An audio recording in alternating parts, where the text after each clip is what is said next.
आज सकाळी कंबर तलाव येथे एक मृतदेह पाण्यावर तरंगत असताना दिसून आला होता। सदर घटनेची माहिती मिळताच पोलिसांनी घटनास्थळी धाव घेतली। त्यांनी तो मृतदेह बाहेर काढला। तो मृतदेह कोणाची याची चर्चा रंगली होती। त्या मृतदेहाची आता ओळख पटली आहे। सुभाष मारुती कावीळ, वय वर्ष 44, राहणार गुलजार तालीमजवळ, लष्कर, सोलापूर असं त्या मृताचं नाव असल्याचं समोर आलं आहे। पोलिसांनी तात्काळ नावाचा शोध लावला आहे।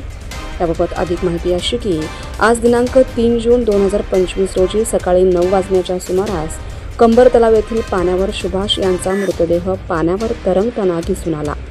सदर घटनेची माहिती सदर बाजार पोलीस ठाण्याला देण्यात आली।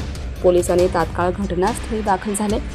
त्यांनी सदर मृतदेह होडीच्या सहाय्याने बाहेर काढला व शवविच्छेदनासाठी सोलापुरातील शासकीय रुग्णालय अर्थात सिव्हिल हॉस्पिटलला पाठवलं होतं। आता सुभाष यांनी स्वतःहून जीवन संपवलं की काही घातपात झाला याचा शोध पोलीस करत आहेत।